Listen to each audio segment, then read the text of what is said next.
कालची जी घटना आहे कल्याण मधली ही फक्त दुर्दैवी नाही तर संतापजनक आहे.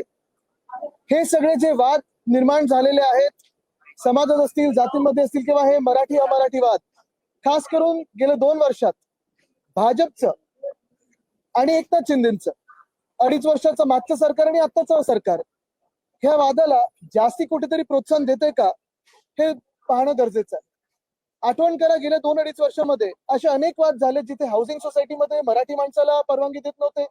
तुम्ही मांस खाता, मटण खाता, मच्छी खाता, तुम्हाला आमच्या हाऊसिंग सोसायटीमध्ये घर देणार नाही.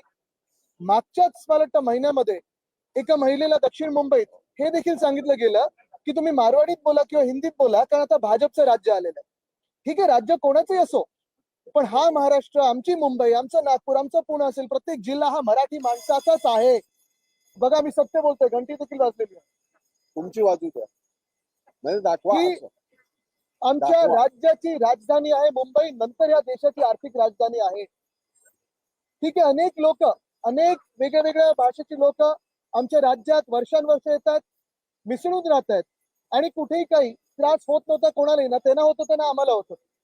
आनंदाने राहा, आमच्या राज्यात येऊन राहा, आमच्या येऊन राहा, कोणालाही काही दुखवण्याचं कारण नाही.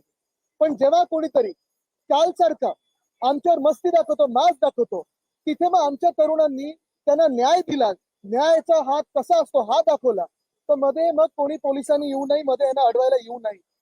काल जसं त्या मराठी माणसाला तिथे मारलेलं आहे, हत्यारं चालवली त्याच्यावर, तसंच कालच्या त्या कोण चुकला होता ना, त्याचं तोंड कोणी सुजवलं, हातपाय कोणी तोडले, तर मग मध्ये पोलिसांनी येऊ नये.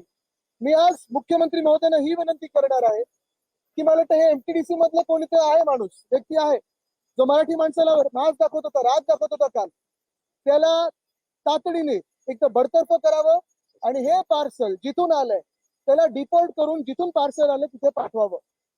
हे जे वाद आहेत हे आमच्या महाराष्ट्रात भाजपचं सरकार येण्यापूर्वी कधीही नव्हते. हा मास कधी नव्हता.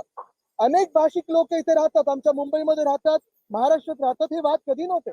पण हे व्हेज नॉनव्हेज, आमच्या सोसायटीमध्ये मराठी माणसाला घर नाही, इथे नॉनव्हेजचं रेस्टॉरंट उघडू शकत नाही, कुठून सुरू झालंय? होय, आमच्या हिंदुत्वात, आमच्या कथा परंपरेत आम्ही मटन मांस मच्छी खातो ना, कोणी एवढं वर्ष काही अडवत नव्हतं. मग आता व्हेजिटेरियन सोसायटी कशाला?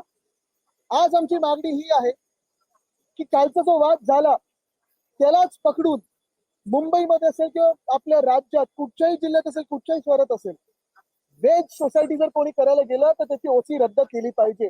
मराठी माणसाला जर घर दिलं नाही त्याची ओसी रद्द झाली पाहिजे. त्या हाऊसिंग सोसायटीवर कारवाई झाली पाहिजे. जर कोणी आपल्या मराठी माणसाला दाबण्याचा प्रयत्न केला तर महाराष्ट्र द्रोहाचा गुन्हा त्याच्यावर दाखल झालाच पाहिजे, ही आमची मागणी आहे. आणि जर कोणी दादागिरी करू इच्छित आहे तर त्याला पोलिसांनी दांडका काय असतो हे दाखवणं लगेच गरजेचं आहे. ही आमची मागणी आहे. आणि मला पूर्ण खात्री आहे की जर हे मुख्यमंत्री महाराष्ट्र प्रेमी असतील, ह्या मातीतले असतील, तर आमच्या मागणीला ते मान देऊन तो कायदा महाराष्ट्र द्रोहाचा आणतील.